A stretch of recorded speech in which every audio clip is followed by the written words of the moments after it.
28 years old, came from her friend's house one August 13th, 2019. For lunch, she went to KFC at Farmers Plaza, Cubao. She wanted to go home and finally rest. It was a hectic day, but she still needed to do one more thing. She needed to pee.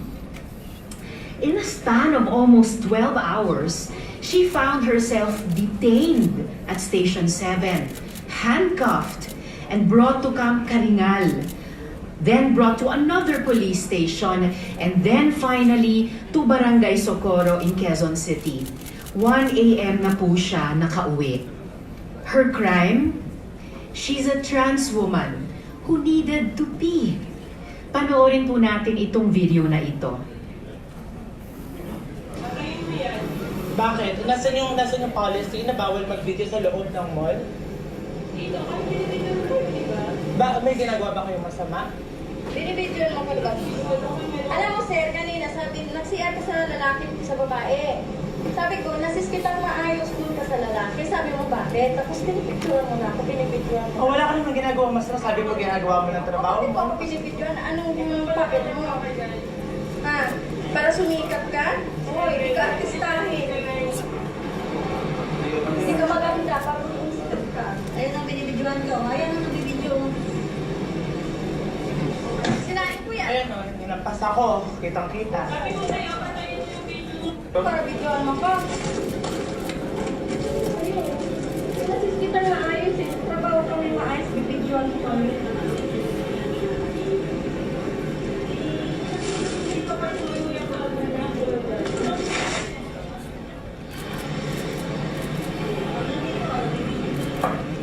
Ayan po, dito po tayo ngayon sa Farmers. Ay, sikat siya. Ang ganda niya. Ayan po, 3 beses, kita niyo po sa live video, 3 beses po niya ako tinampal. Pati yung cellphone ko, 3 beses niyang tinangkang agawin. Para mag-video. Okay, alam mo mga karapatan ko. Tigilan mo ako. Isasahin mo pa. Nasaan ka dito? Nasaan ka? Gusto mo rin?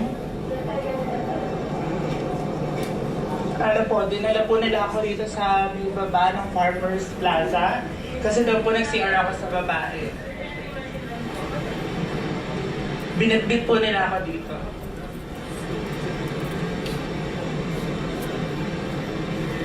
Tapos 3 beses tinangkaagawin yung cellphone ko.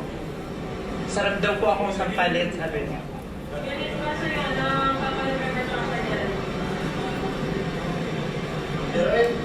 Binitbit ako sa kamay, papunta dito sa baba. Kasi nag-CR daw ako sa babae.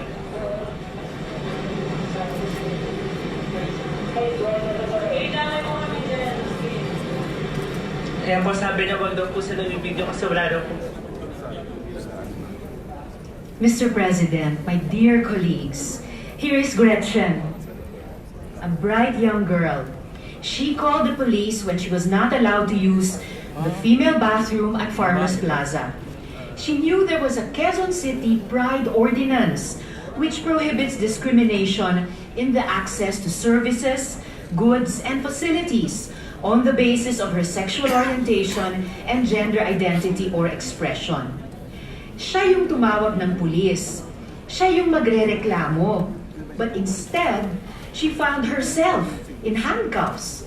Siya yung pinusasan, sinaktan, nilait-lait, dinala sa karingal at hindi pinakinggan. Tingnan niyo po ang larawan na ito. Bakit kamo niya pinipilit sarili niya sa CR ng babae? Una, babae siya. A trans woman is a woman. Pangalawa, pang-araw-araw na karanasan ng mga LGBTQ at lalong-lalo na ang mga trans women ang panghaharas, pangungutya at pang-aabuso sa CR panlalaki. Sa lahat ng mga nagsasabi na walang nangyayaring diskriminasyon sa ating mga kapatid na LGBTIQA sa Pilipinas, andito si Gretchen Diez sa Senate plenary ngayon. Sabihan natin siya ng ganyan. At sa marami pang kapatid, kaibigan, anak na hindi nakatatanggap ng kaukulang, respeto at proteksyon mula sa kanilang kapwa, sa mga establishmento, ahensya ng gobyerno, at mga mambabatas din katulad natin. What this underscores, Mr. President, is that there is grave and urgent need for a SOGI equality bill. Panahon na para sabihin na hindi tayo papayag na may LGBTIQ na poposasan, sasampalin, aalis pustahin dahil sa kanilang kasarian.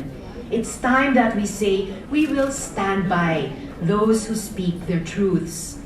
Matagal na tayong pinagpapasensyahan ng mga LGBTIQ na mga anak, kapatid, kaibigan at kababayan natin dahil sa ating pagkukulang. Anong sasabihin natin kay Gretchen? Pasensya na anak, hindi namin ito priority sa Senado. Pasensya na Gretchen, hindi namin ito maisa sa batas. Sorry Gretchen, hindi ka muna magsi-CR. Sorry, at ikay nakaposas. I'm calling on my dear colleagues in this plenary at sa buong Kongreso, ipasa na natin ang SOGI Equality Bill para kay Gretchen, para sa lahat ng Filipino lesbians, gays, transgenders, intersex, queers, at asexuals na matagal nang nakaposas sa panghuhusga, pangmamata, at diskriminasyon. Marami pong salamat, Mr. President. The Majority Leader, Senator Bongo is recognized. Mr. President, Oh. Majority Leader, who goes first? The ladies?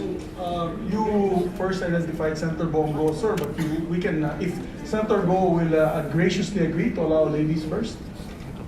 Senator Amy Marcos is recognized. yes, thank you, Mr. President. Merely to support Senator Ontiveros' plea. Baliktad na nga yata ang mundo kung sino pa inape, siya pa ang pinusasan at kakasuhan. Kaya full support po tayo sa SOGI bill. Maraming salamat po. Senator Bongo.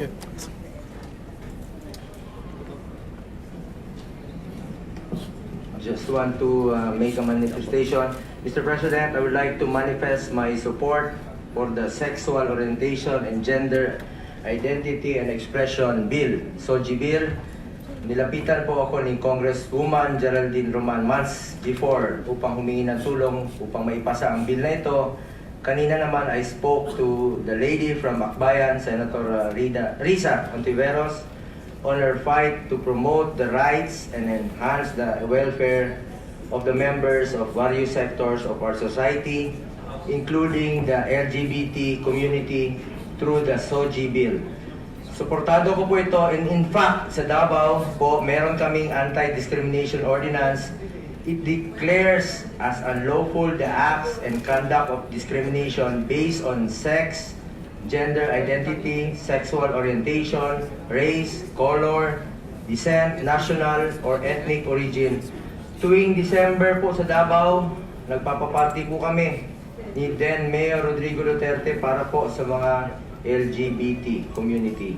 We are all equal under the law, and it is our duty in this institution to ensure that all Filipinos, regardless of their age, sex, religion, ethnicity, or gender orientation, are treated equally and justly. Moreover, it is only right to protect the welfare of our country's gender minorities who have contributed to our development and nation building and have served and continue to serve the Filipino people well.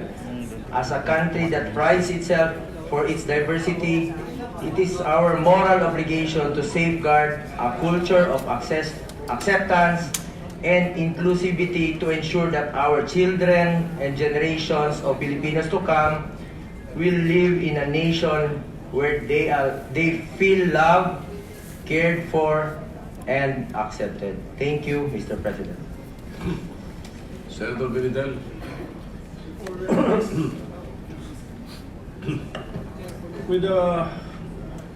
With the permission of Senator Ontiveros, just maybe one clarificatory question to better understand what happened or what is the issue.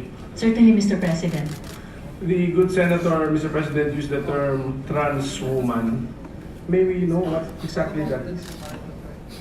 In the LGBTIQA+ community, Mr. President, not just here in the Philippines but all over the world, the definition of a trans woman is an individual who, though she may have been born with male sex characteristics, but because she identifies as a woman and expresses herself as a woman, is a woman, Mr. President. So, scientifically, the sexual organ is still male.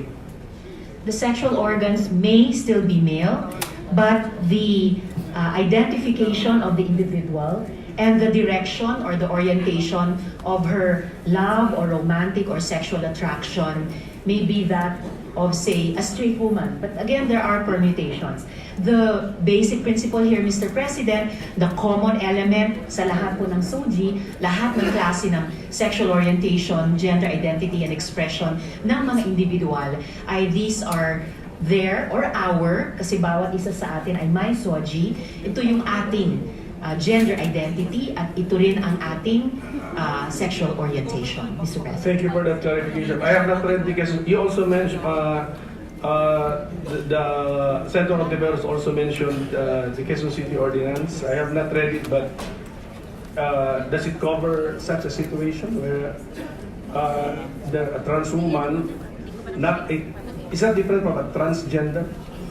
Thank you for the question, Mr. President. Baka po ang tinatanong ng good gentleman from Cagayan de Oro ay the difference between transgender and transsexual. Dahil po may mga kababayan tayo who may have been born with the sex characteristics of a particular sex but identify and express as another gender or another sex. Kapag po meron silang physical procedure na pinagawa sa katawan nila, then some of them may say they are transsexual. But even without these, they used to be called sex change operations, a person may identify herself because she is transgender as a trans woman. So with or without the physical operation, Mr. So the President. person involved here as a president in this incident is a trans woman because he or she, how do you call it? She is a transgender, but not a transsexual. I don't know if she is a transsexual, Mr. President, but she identifies herself as transgender. And it's in that way that I embrace her as my fellow woman, Mr. President. If a person has not undergone a sex change operation, then that person is not a transsexual. Yes, Mr. President, Okay, strictly so speaking. can we fix the facts here? What in the subject of your privileged speech, Madam Senator, is not a transsexual because he has not undergone sexual change operation, but she is called a she because of her gender identification. Yes, Mr. President, I do not know if Gretchen is a transsexual, but she identifies as a trans woman, as transgender. And on that basis, as a woman, I would also go into a ladies' room with her, as I have been in the past years. Friends or associates of mine who identify as transgender, we have nang walang nagmumolestya sa amin, we have gone into ladies' bathrooms together. Even better, Mr. President, into so-called gender-neutral bathrooms, which I remember in an interpellation in the previous Congress, there was a wonderful idea from the good Senate President himself about the possibility of converting our bathrooms here at the Senate into gender-neutral bathrooms. And I recall I welcomed that idea wholeheartedly, saying maybe we could try it.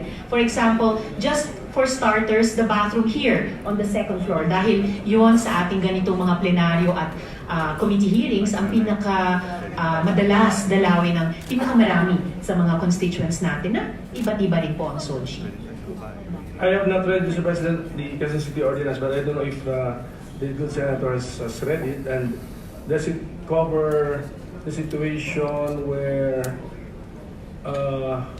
because it's about non-discrimination, no? But does it cover the situation where a physical male will be allowed to use women's comfort room? Yes, Mr. President. The basic term that the community uses to describe itself, LGBT, includes the T, which is transgender. Ganon din po yung diwa at laman ng Quezon City Anti-Discrimination Ordinance, like at least 3 other cities na meron ng ADO or Anti-Discrimination Ordinance, and like at least 2 other cities na work in progress kasalukuyan yung kanilang ADO. And as a basic provision includes non-discriminatory access sa lahat ng individual, anuman ang SOGI natin, sa mga facilities tulad ng restrooms or comfort rooms, Mr. President. If we assume that there is no such Quezon City ordinance, if a male enters a comfort room for female, what is the violation? Is there anything violated? Is there anything violated? Well, I hear the good Senator from Cavite, Senator Lacson, saying anti-voyeurism. So indeed, in different situations or incidents, baka iba-iba pong mga batas ang nalalabag sa iba't ibang hindi dapat na mga gawain natin.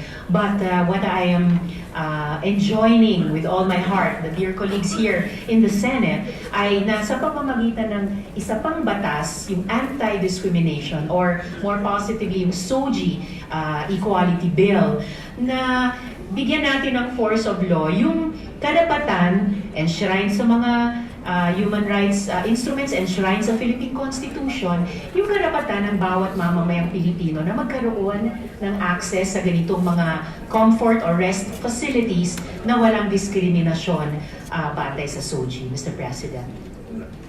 Kasi ang nakita ko, Mr. President, na situation is nagreklamo si Gretchen kasi hindi siya pinagamit ng banyo ng pambabae. Now, Gretchen has a female's name, dresses up like a female, so, but still, the person who prevented her from using that comfort room probably did not believe that she's a female from her looks. How did she know? Exactly, Mr. President. How did she know? Kaya that's why ang question ko, if with this SOGI bill, does a person need to look something or some way before he or she can be allowed to use another gender CR? Because so if we pass the SOGI bill, kasi we're just the incident involves just use of comfort room. A male who looks like a male, but in his mind he identifies like a female, can he now use the women's CR? And if he's prevented, there's violation of the law. Mr. President, sa pag-unawa po sa yung diwa na nasa likod ng SOGI Equality Bill, it may be possible na an individual pinanganak na may male sex characteristics, maaring sa first impression natin sa pagmumukha niya or yung pangangatawan niya ay male or straight male. Pero sa buong spectrum ng human sexuality, sa buong spectrum ng SOGI ng tao, ay iba yung gender identity niya. And usually, our gender identity conforms with our sexual orientation and our gender expression as well. Alam ko dahil yung rainbow ay maraming hindi lamang kulay pero maraming shades, ay kapag ka, if and when, and I would like to hope when we pass the SOGI Equality Bill, pwedeng sa implementing rules and regulations, magpo-provide tayo ng gabay. Halimbawa, sa mga nangangasiwa sa ganyang mga public facilities, kung ano yung tamang dapat pag-unawa sa ka-implementasyon ng batas. And I think there, Mr. President, the good gentleman from Cagayan de Oro is striking at something deeper and very important.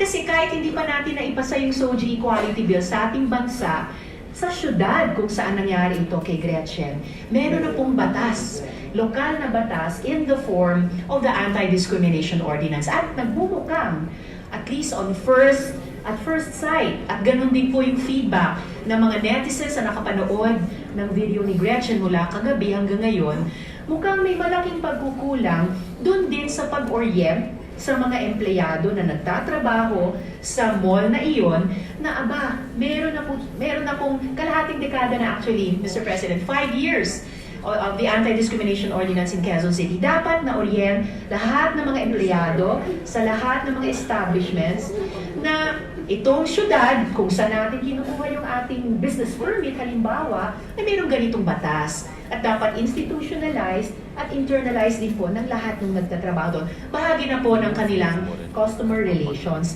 regardless of SOGI without discrimination as to the SOGI ng isang tao gagamit ng comfort room ng mall, Mr. President. With the permission of the two legislators, With the permission of the lady and the gentleman on the floor, I see a little danger here, Mr. President. What if a straight male person who simply voyeuristic, would enter a ladies' room with another intention, dressed in a female attire, but whose intention is simply just to Harass. not harass, but he's simply voyeuristic. He just wants to see some ladies inside the comfort room, the ladies' room. Actually, yes. That's dangerous. I agree, Mr. President, that would be dangerous if that were a common occurrence. And in fact, partly agreeing with or sharing the concern of the good gentleman from Cavite, there are actually a number of incidents that men, ostensibly straight men, have entered ladies' rooms with that very intent of voyeurism, even harassment, or worse, forms of sexual abuse against women. Pero ang kapansin-pansin dito, Mr. President, they did not even take the trouble of dressing up as women. They just entered as themselves, dressed in their usual everyday garb. Sa pagtingin natin, kitang-kita na straight men ni hindi nila kailangan magpanggap. So, iba po sa sitwasyon, halimbawa, ni Gretchen, a trans woman, and on her way home, dressed as usually is on a day-to-day basis, katulad sa akin, ay gustong gumamit ng banyo. And when I cited my example, I was just thinking of Senator Rector. That's all, Mr. President. The example that you gave this gentleman from Cavite, Senator Lacson, is considering that it is at present. So it happens even without the law. With the law, it is now allowed. Actually, no, Mr. President. And dun po sa mga sitwasyon na sinabi ng good gentleman from Cavite, edi i-filean po natin yung ganyang mga lalaki, straight men, na pumapasok, bihis lalaki pa rin, para maging voyeur.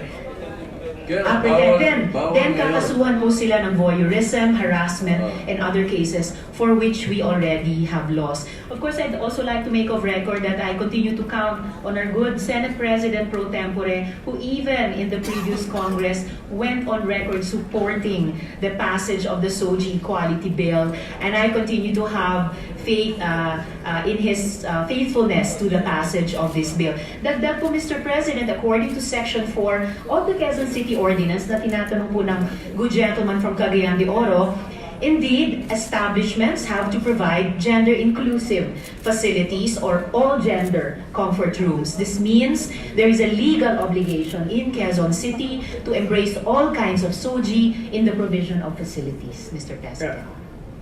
Okay po yun, Mr. President, that's in the ordinance, but the specific facts of the case, di ba, na Gretchen wanted to use the ladies' comfort room. So, well, Mr. President, nakikita natin sa incidenting ito na ang kinasuhan, ang nakusasan si Gretchen. Pero ang sinasabi niyo na meron dapat ibang nakasuhan. So, yan ang problema ngayon, Mr. President, na in the future, kawawa rin yung mga wrong judgment kasi, for example, bihis lalaki, itsura lalaki, pero mentally identifies as a female.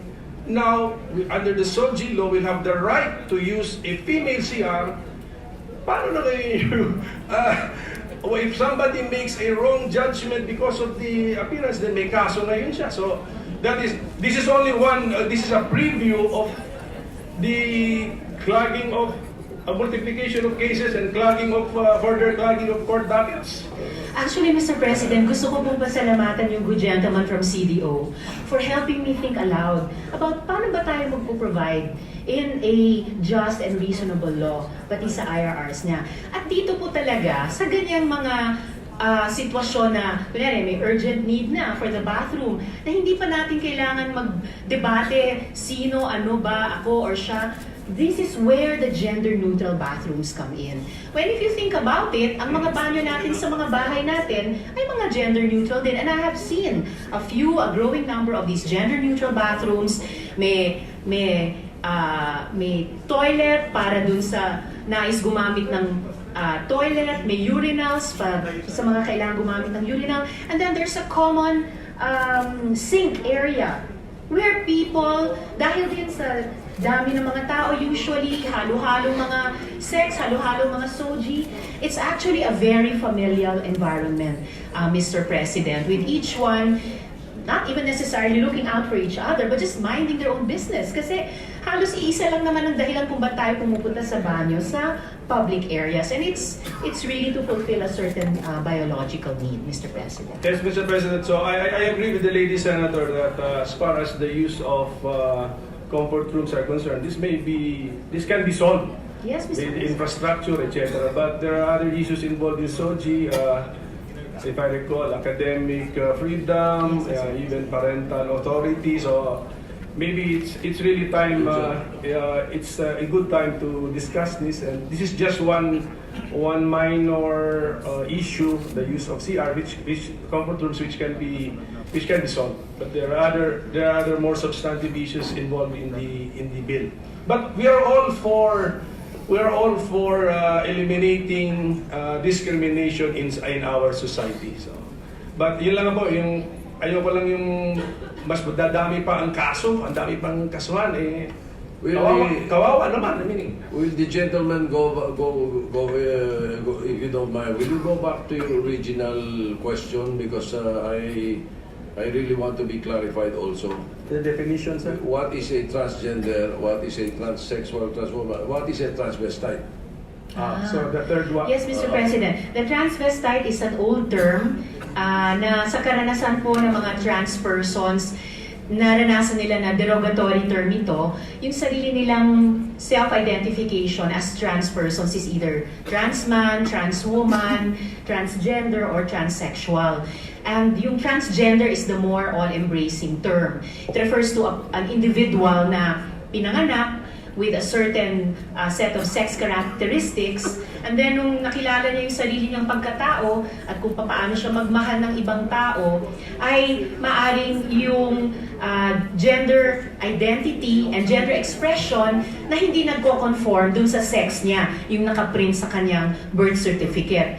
Maaring nagpasagawa siya ng mga operasyon sa sariling katawan, and if so, then some of these transgender kababayan of ours would say that they are transsexual.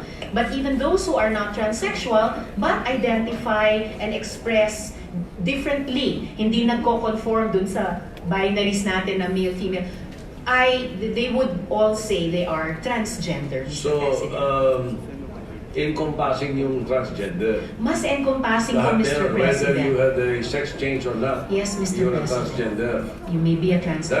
That is the term that you would want to use. That's the term po that the LGBT community teaches us, mga So allies whether nila, it is that they use. sex change or not, Yes, Mr. President. shouldn't there be a difference?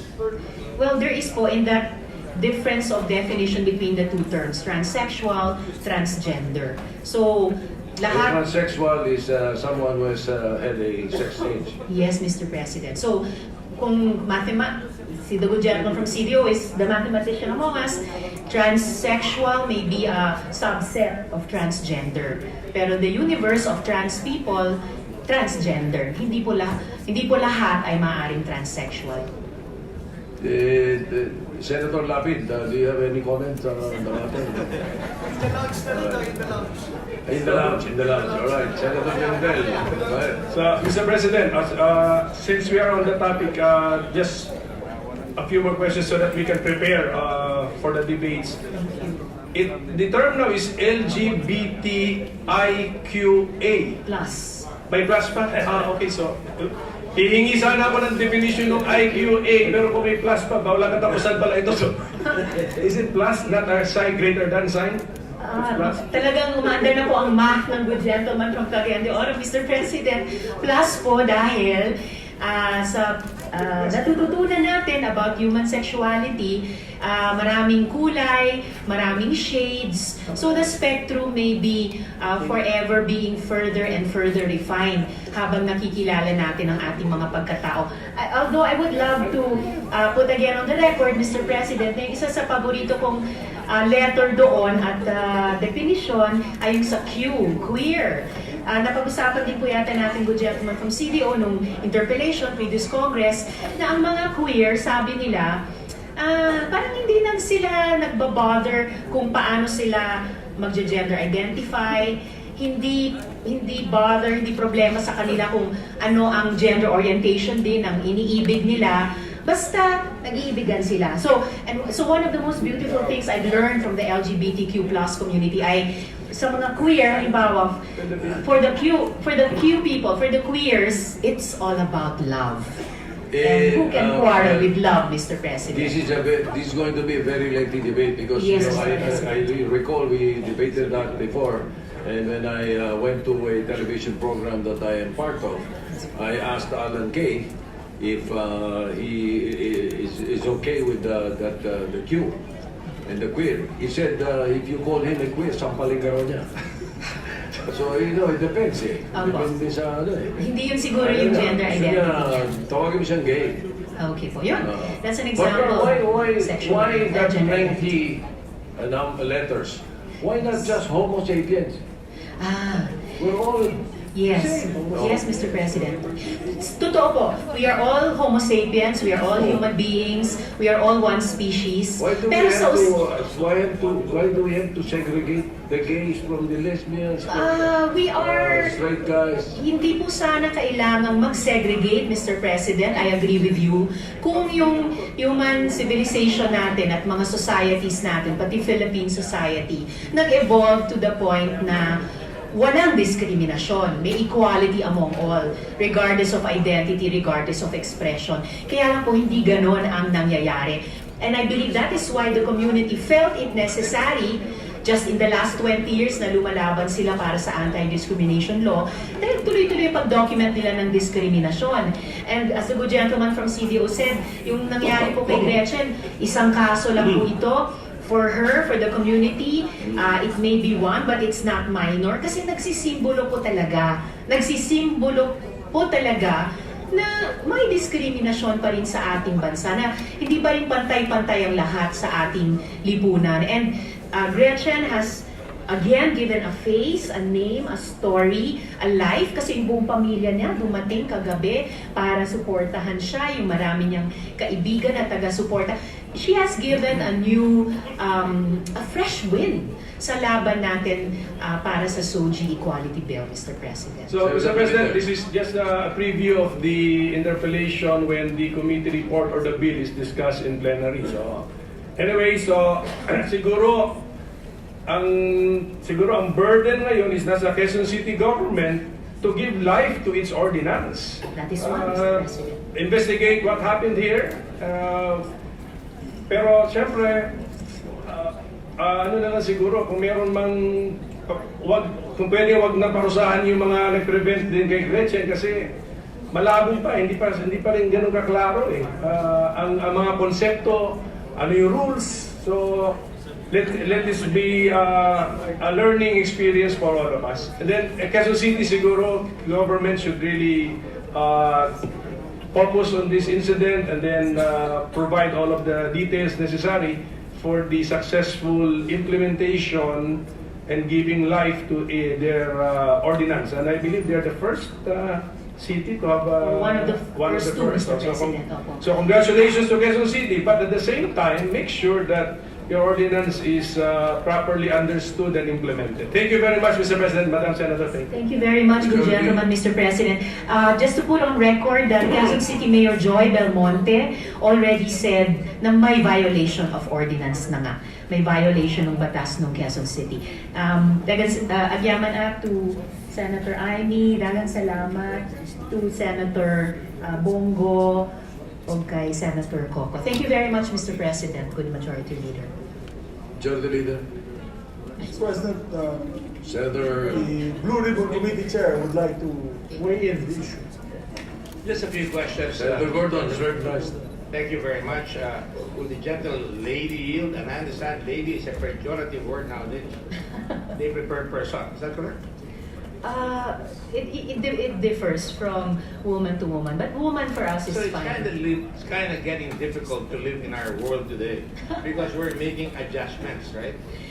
Good, Mr. President, if the good and very kind gentleman colleague from Zambales thinks that it's getting more and more difficult to live in the world, speaking as a man, you should try living in this world as a woman. You should try living in this world as an LGBT Well, person. Even more difficult, Mr. I President. wouldn't want to be a woman, especially if Frank Drilon is beside me, Your Honor. I actually enjoy being his seatmate, Mr. President. Levity aside, I asked that question, I don't mean to say it's difficult, because at times you have to be politically correct. You have to be politically correct. And precisely that's what it means when you say civility. Civility is to cause to develop out of a primitive state. In other words, we've been primitive for the last several years, di ba? We've only now recently discovered that hindi naman nila pinili na maging ganun sila, na they have to live with who they are. The problem is society would not let them live for what they are. Is that correct, Your Honor? Yes, Mr. President. The good gentleman is echoing one of the philosophies of one of my favorite philosophers, Lady Gaga, that as far as Soji goes, we are born this way. That's correct. So it was not by choice that you were born that way, but it is your choice to decide whether you are going to be a transgender. Is that correct? It is your choice, each of us, not just in matters of sex and gender, but also in matters of sex and gender. It's our choice to live our truth. And for some of us, for our LGBTIQ plus sisters and brothers, it's more difficult because, as the good gentleman pointed out, our systems mitigate or militate against them. Precisely, the force of habit, if you will. Force of bad habit, if you will. Now, when you say it is difficult, and now you use the word difficult, not just me, it's because convention has forced us to take traditional positions that are going to have to make adjustments. For an example, and this is not being facetious, what is the future of toilets in the future, Your Honor? The future of toilets. Because right now there's a big debate in America and other places, male toilet, female toilet, and there's a big brouhaha when a transgender who has transformed herself into a woman goes into a ladies' toilet, and a lot of mothers are fretting when their children are in the same toilet. So now you have to have added infrastructure, so to speak. Either you have 3 toilets, or you have 4 toilets, or you have 1 toilet. Which means you can, as you can see in the, I researched that, you can have a toilet, 1 toilet that says gender neutral. Yes, Mr. President. Right? Can you show it, please? Thank you. Wala ba? Can you unfurl the banner, please? The screen. Well, anyway, while we're waiting for it, while we're waiting for it, Your Honor, it would be a problem because there will be concerns by parents over their kids. For example, as already pointed out, I believe, by Senator Lacson or Senator Pimentel, so somebody could be masquerading as a woman when children, in fact, is a man, and he could be somebody who is a serial killer or a serial rapist. That would be a possibility, wouldn't it? That we have to face up to.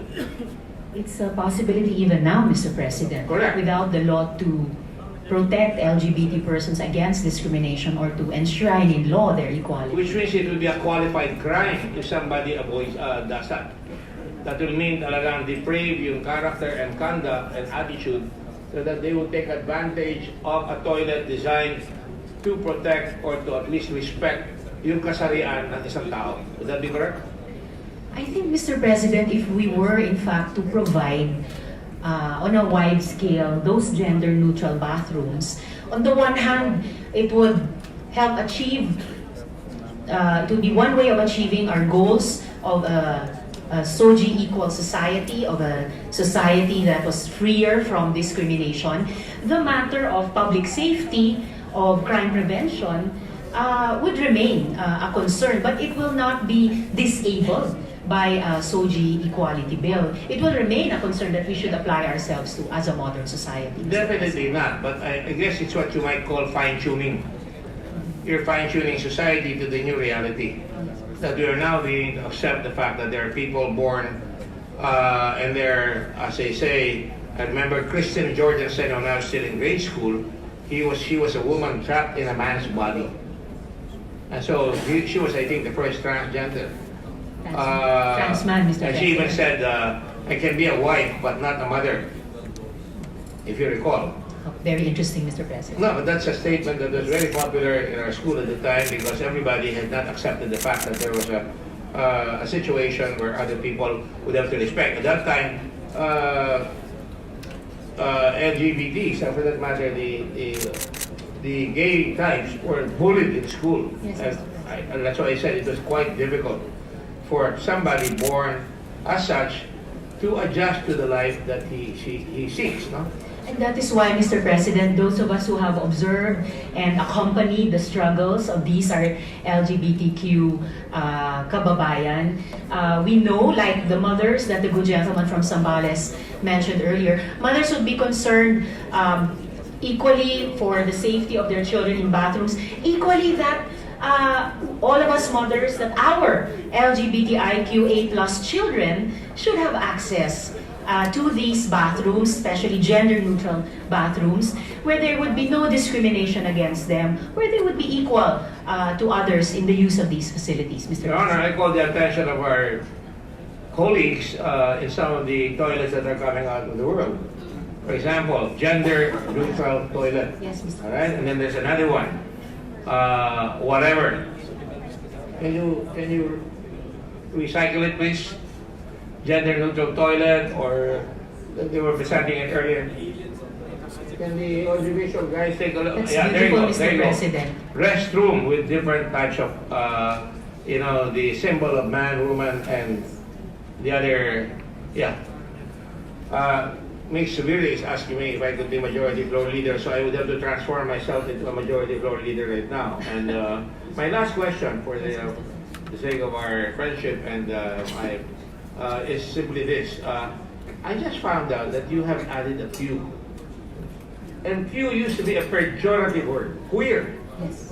When you're called queer, that usually is the start of a fight, right? Yes, Mr. President. It's the community itself that added this letter and the identity attached to it, queer, in their self-identification as part of the LGBTQ community. So when it is a member of the community, herself or himself, who they call themselves that, they use that to identify themselves, then they have claimed that term. How would we translate now LGBTQ in Tagalog or in Bisaya? We don't even try yet, Mr. President. See? Oo, siguro The po judgments have to be made in our language, in our culture. Ay, Diba? Mr. President, siguro that will evolve naturally, organically, as we institutionalize gender equality, as we institutionalize anti-discrimination, and as we internalize it as Filipinos and as different peoples of the Philippines na may kanya-kanya tayong mga I lingwahe. was trying to think what would be the crime committed by that policeman who arrested that person inside the bathroom, put the cuffs on him. Well, the Constitution assures us that all men are created equal, Yes. and they have the right to life, liberty, and property. Yes, Mr. That's President. Article 1 of the Bill of Rights, not Article 3, Section 1 of the Bill of Rights. I believe QC Mayor Belmonte has set the tone, Mr. President, by announcing that indeed there was a violation of the Quezon City Ordinance. So they will look for the appropriate provisions I was within wondering, the city. Your Honor, if I could ask the policemen, former policemen in the chamber, what do they call now a police person who has joined the police force? Would there be discrimination for LGBT or queer? Would there be just discrimination now? In fact, I'm proud, Mr. President, the armed forces and the national police, even before the passage of this law, they already implement equal opportunity employment for members of the LGBTIQ plus community who feel a calling to the profession of I arms. think General Bato wants to speak up and tell us how he engineered this coup. How would you now call them, Your Honor? Cops. Mr. President, siguro, Senator De La Rosa. pagdating doon sa insidente na yun, you're referring to what crime did that policeman commit? Well, you're answering the first question. Go ahead. Yung first question, sir. Yes. I would rather say that kung nabugbog yung kanyang kamay dahil sa pag-handcuff, baka slight physical injuries. Alright. Pero pag sabihin mo na illegal arrest, I can't, as a policeman, I can't think of a crime na gano'n. Siguro, kung nabugbog yung kamay sa pusas. Salamat kayo for the legal advice. Let me go to my last Hindi question. siguro President. police Or advice. yun. opinion, yes. Police advice. And now let me address this now to both our friends in Congress here in the Senate. How would you now call a police LGBT? Q. Sir or ma'am, and his or her rank. Yes, What? Mr. President. How do you call it? Police General pa rin. No, let's say somebody joins the police, is queer, police queer? Ano, Mr. President? Police Papapasa ba? lang po natin nung batas champion by Senator Lacson, yung police ranks. No? Police, kunyari, police general, down to police lieutenant. So, similar military. I'm talking about an police enlisted person who goes in. Yes. How do you call it? Police person or police officer. Policeman, policewoman, Apo. police Police gay, officer. police queer, Or police person. generality, police. Senator Binay. You know, in identifying somebody, you have to define a gender. Yes, Lalaki police siya, officer. babae siya, o gay siya na police, o kaya Q siya na police, di ba? Police So officer, these Mr. are just some of the hedgerows that we have to undertake, I have to grow into. Yes, Mr. President. I'd just like to add in response to the very helpful questions of the good gentleman from Zambales that indeed queer is a redeemed word by the community. Correct. Used to be used against them, but they have claimed it. In the same way that African Americans, among themselves, they joke teasing each other with the N-word. Pero wag ka, pag puti ang nagtawag sa kanila, then it is a racist slur. But for them, they use it in a very different, liberating way now. Finally, if we really- Yes, Mr. President. And then I would just like to emphasize that I am for equality. I respect the individual for what he is, and definitely will strive to make sure that everybody treats him equally, or her equally, or them equally. Thank you It's so really, much, Mr. language is beginning to be a little bit more creative. Finally, I guess that's all I wanted to say. Equality is the name of the game. Thank you so much, Mr. President. We are seriously playing the same game. Other examples po, aside from police officer that are gender neutral in terms of professions, flight attendants, seafarers, fisher folk. About bathrooms, for example, Starbucks. Meron din kasing mga customer nila who want privacy, and indeed comfort rooms should give comfort. So these are enclosed comfort rooms that are gender neutral. And lastly, Mr. President, referring to an earlier conversation that the good gentleman from Zambales and I were having from one of my favorite authors, Arundhati Roy, the author of that beautiful God of Small Things. She wrote, "If you think political correctness is difficult, try oppression." And I know we here in the Senate, we are on the side against oppression and for human liberation. Very good quotes. Thank you very much. Thank you so much, Mr. President. Salamat po. Majority Leader. Yes, Mr. President, we refer the speech of the gentle lady Senator, together with the remarks of Senator Bato, Senator Dick Gordon, Pimentel. Senator Pimentel, and Senator Lacson. Lacson, and Senator Bongo.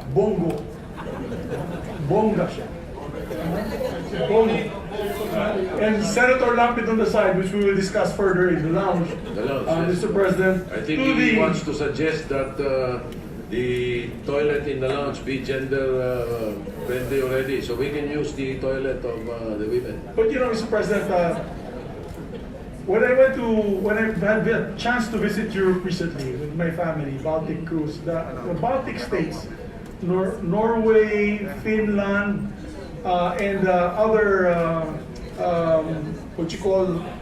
Scandinavian countries, wala na pong gender yung banyo nila. If you enter, nagugulat nga ako kasi I didn't know where to pass and I saw Basta women come in toilet lang. and men come in. It was one hallway with just several cubicles. And then, yun na, babae, lalaki, halo-halo na sir. So, I guess that's the trend now worldwide. And I also support, and the lady senator knows this, I've supported this measure last Congress and I will support it again this Congress. Thank you so much, Majority Leader. I believe in equality and I believe also in non-discrimination, Mr. President. So with that, and I believe, Mr. President, di ba kayo kumanta ng Bongga Kaday? BST ba yun? No. Hot dogs? Yes. Dogs, wrong band. Mr. President, I move that we refer the speech of the lady senator and all the remarks to the Committee on Women, Children, Family Relations, and Gender Equality. All right, any objection? Hearing none. Sorry for... Mr. President, we have guests from Porac, Pampanga here with us. One happens to be the brother